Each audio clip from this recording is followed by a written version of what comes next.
We have Ben Pratt with the Susquehanna River Basin Commission. He's going to cover the use of social media, in particular the Twitter platform, to report ice jams. Thanks, Jason. Yeah, I'll take care of it. I have the challenge of making sure we get out of here on time, and I know we've all, and I will certainly get us out of here on time. Appreciate everybody's attention all afternoon. I know it's been a long afternoon, and there's a lot of information. So I'm happy to keep this as informal as possible, and take discussion any way you want. I'm not gonna stand up here and offer a solution of any kind. I'm actually, my primary objective really in giving this presentation is to engage some of you as volunteers and hopefully using the Twitter platform specifically to make ice observations. And I guess before I get too far into it, I can make assumptions about use of social media in the room, but I would be interested to know how many people in the room actually use the social media platform of any kind: Instagram, Facebook, Twitter, professionally or personally. So, professionally, that's good. Social media is, well, say what you will about it. I mean, people think it's a place to gather and plan parties, but the Twitter platform is really a news media outlet and can be a very effective tool to reach targeted audiences and specifically engage those audiences and get information exchanged. And so I want to focus on that particular platform in my talk, and ultimately, like I said, this is really at this point an idea of mine that sort of developed over the last season, and I'm really hoping that somebody or several in the room will latch on and join me and try and take this forward, which really amounts to kind of a walk in the woods in terms of using this platform to make observations and communicate directly with others in the room that can use this for situational awareness and improve everybody's understanding of how things are going. Probably before I get into all of that, I should just give myself a little bit more of an introduction. There are some familiar faces in the room, so some people do know me. I'm Ben Pratt. I'm an engineer with the Susquehanna River Basin Commission. We have a long-standing partnership with the Weather Service and the Army Corps to provide enhanced flood warning for the Susquehanna Basin. And part of that is the wintertime and ice observations. Craig mentioned the work we've done in the lower Susquehanna, the Safe Harbor, and continue to do around observations there. So we're continually trying to push the ball forward, if you will, and with some success sometimes, and maybe no success other times. But we're always looking at ways to facilitate warning in the basin, and so that's sort of where the perspective of my talk is coming from today.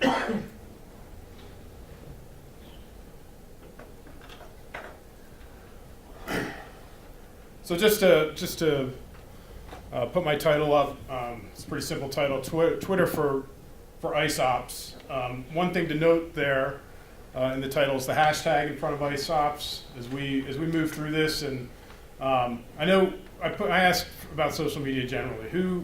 Who is familiar with using Twitter and actually has created tweets and has a Twitter account? So only several of you, and that's kind of what I suspected. I think Twitter is in the landscape of social media is probably not as frequented or used as frequently as say a Facebook or an Instagram, but I hope to show you in the next couple of minutes some of the key aspects of this platform and how it can really be a valuable technology for the work that we do. So that hashtag in front of ice ops you can think of that as essentially a tab on a folder, if you will. If you put a hashtag in front of any term that you choose, that term then becomes searchable across Twitter and cataloged. So any tweet that goes out with a hashtag ISOPS, whether it's from me or Gene or Joe in the back, the entire group could latch on to that by just searching hashtag ISOPS, and immediately all of the content that was provided with that hashtag would be available. So pretty powerful tool. Just, my talk, quick outline, we'll say a little bit more about what Twitter is and why, go a little further into why I think Twitter is a valuable tool to use. And then for the last three bullets there, I'm actually going to go live and show you the Twitter account that I started last year as an ICE observer in the context of a pilot study and hopefully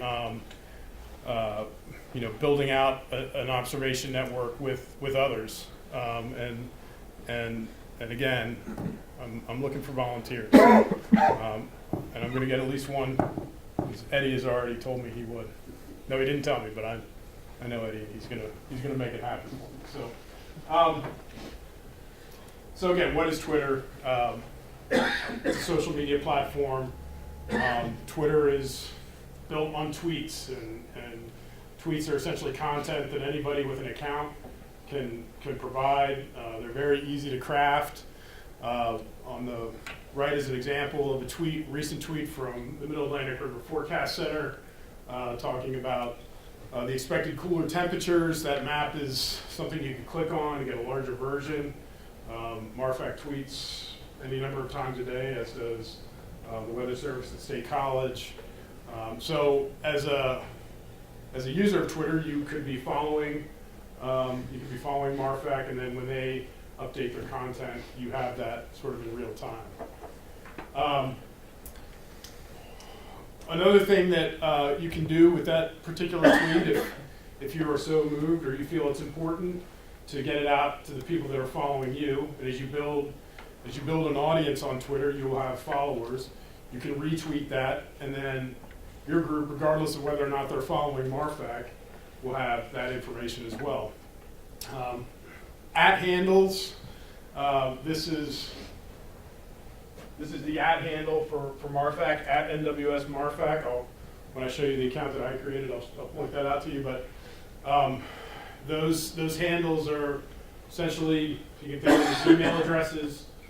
So it's easy to, as you're building tweets, if you use that handle, immediately NWS MARFAC is notified that they've been mentioned in a tweet, and they see that content. I already mentioned hashtags a little bit. I don't see any hashtags in this particular tweet, but I will show you some examples of how I think hashtags can be used. I've already talked sort of about the power of those, that they allow you to catalog. They can allow you to locate.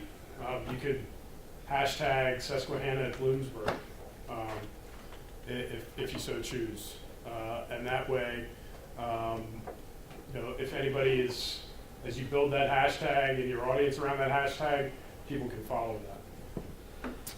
Likes and notifications, you can, simply by liking a tweet, you can engage with the audience that you have, the following that you have, as well as the others that have liked that tweet as well.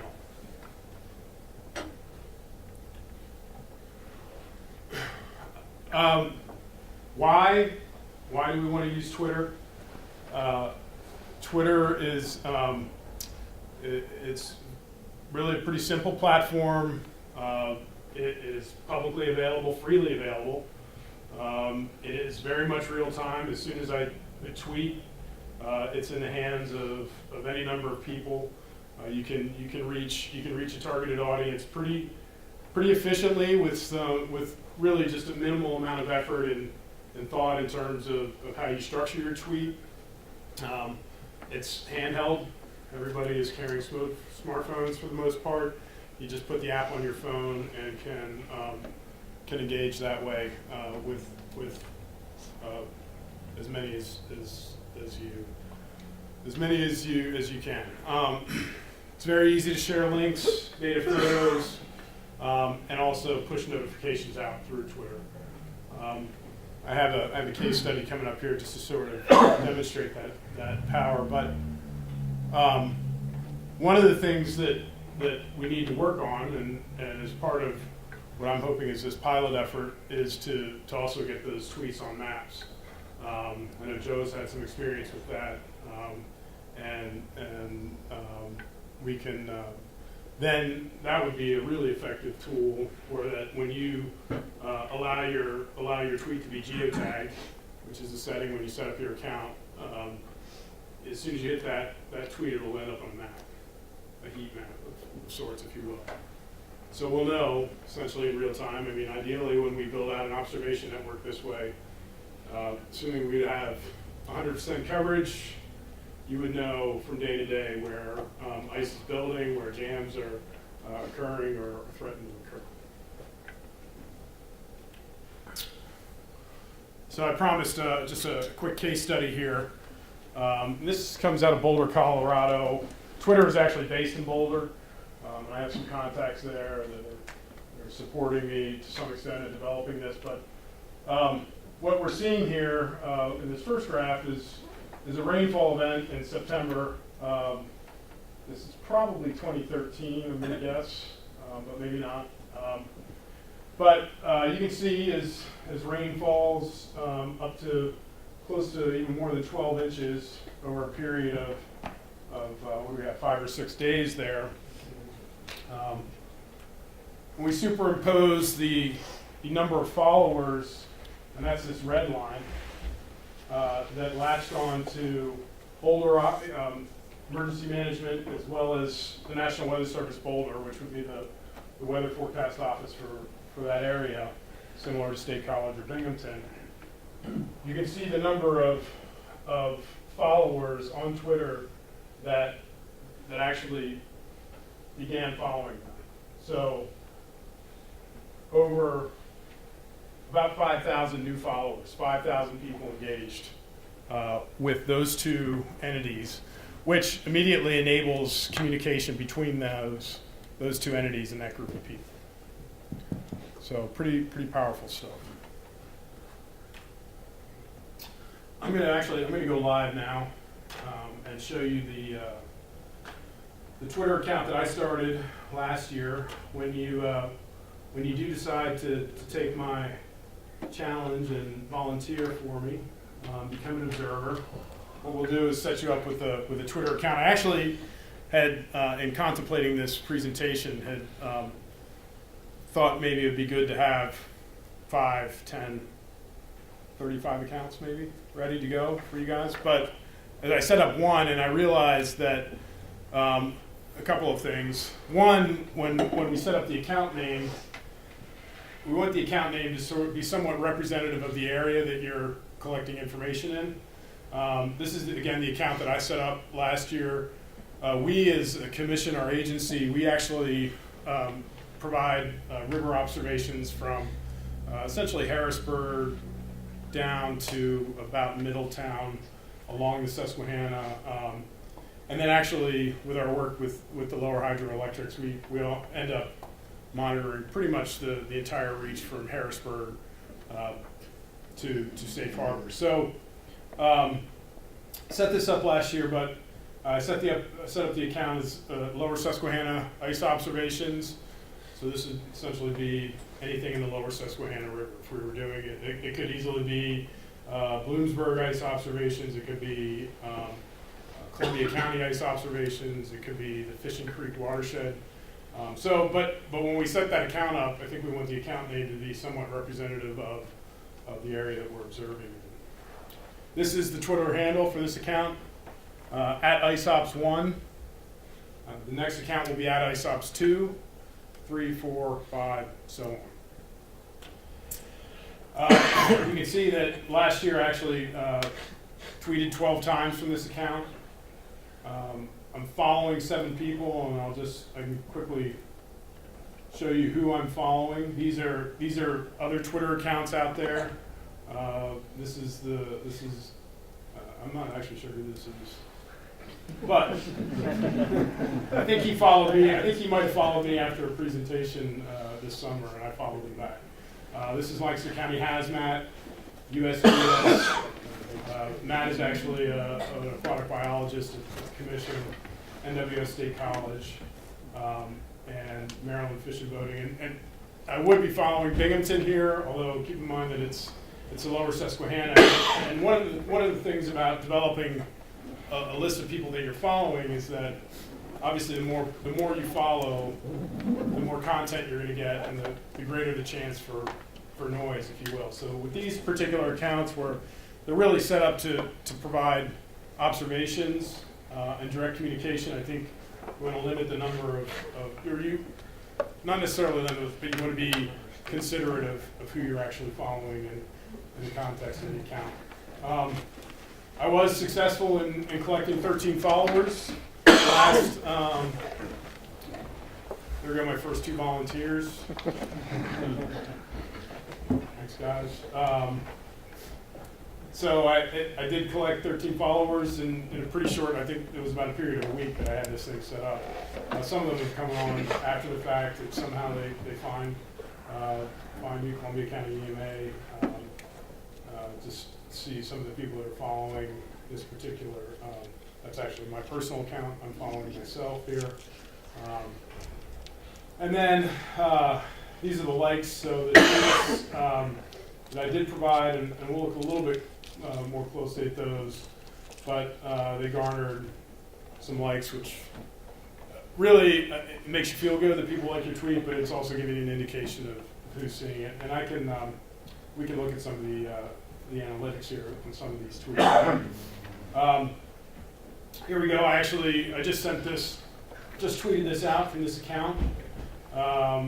Actually, we have one retweet already, but this is several minutes ago when Jim was talking. I built this tweet. I said ice season begins with information sharing. And here I've tagged NWS State College, NWS Binghamton, the Army Corps Baltimore. So all of those accounts were being notified that they've been tagged in this tweet. I used the hashtag that we've already seen, IceOps. I just threw in a hashtag of Bloomsburg as an example. So now anybody goes and searches Bloomsburg, however many tweets that have the Bloomsburg hashtag will come up, and attach the picture to it. We did get a retweet if you click on that.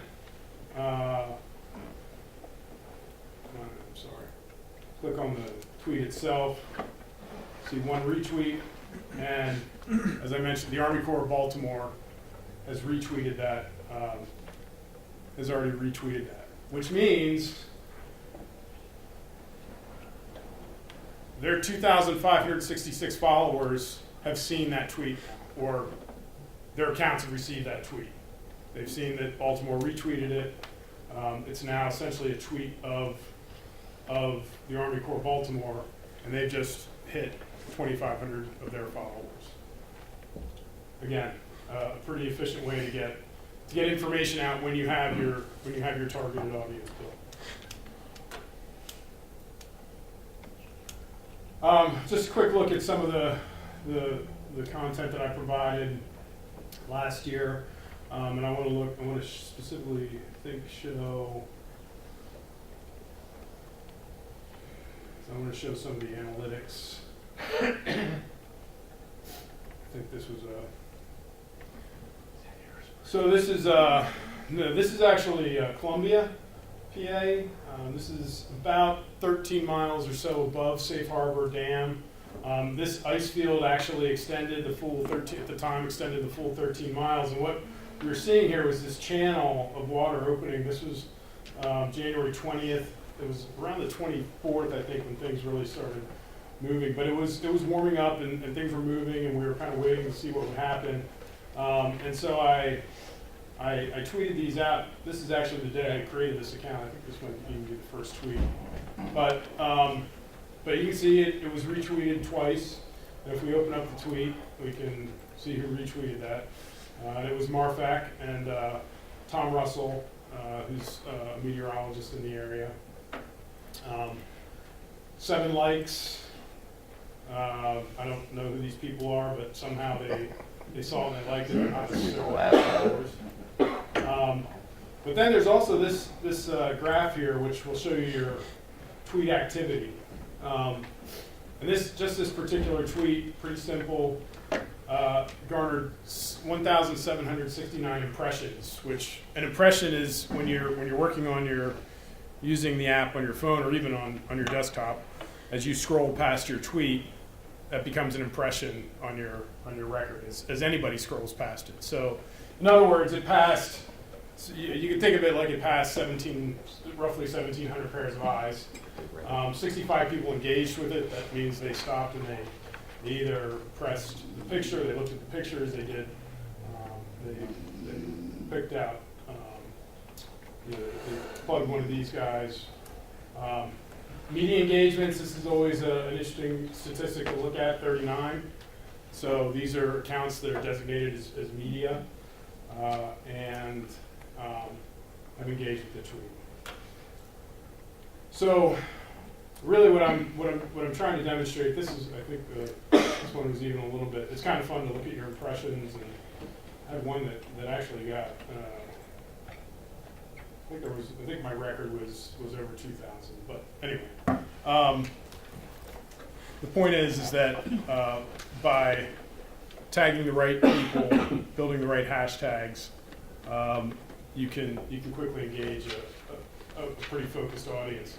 This is, if you're not familiar, this is a hashtag PAWX. There are a number of, this is Pennsylvania Weather Exchange, and if I'm just clicking on this hashtag right now, and I believe it's going to give me those tweets with PA Weather Exchange, but this hashtag is used for anything related to weather in PA.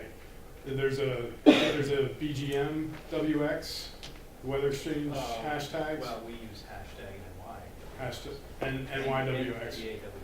And I think CTPWX. Yeah, we have that. You have that. BGM. Did you guys originate these hashtags or no?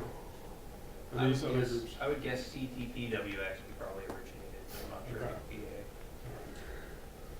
So any tweet that I provide for ICE observations, I'm going to put this hashtag ICEOps, and I would ask my volunteers to do the same, and we can also contemplate other hashtags that would be useful based on location and anything else specific to the need. But fundamentally, in what we've heard today, I think one of the take-home messages from today should be the unpredictability of ICE, the need for observations, and it's observations, day-to-day observations to support situational awareness, but it's also the observations that Joe was talking about that build up over time historically that let the next group of people that come through know what happened 20 years ago. And so we need to think about it in that context too, that we're building also as we're collecting this observation data, we're building a long-term record that we can go back to. Because last year was somewhat unique. We hadn't had an ICE event in the basin of the significance that we saw last year for probably several years. And so it doesn't happen every year. It looks like we're going to be staying warm here, at least for the next 15 days or so. So we'll see where things go in terms of ICE. But anyway, using this type of tool will help facilitate the development of those observations. And I would once again ask anybody who might be willing to volunteer and take one of these accounts. I'll walk you through the setup and be happy to facilitate it, and we'll stay in communication that way as well. So please see me if you're interested.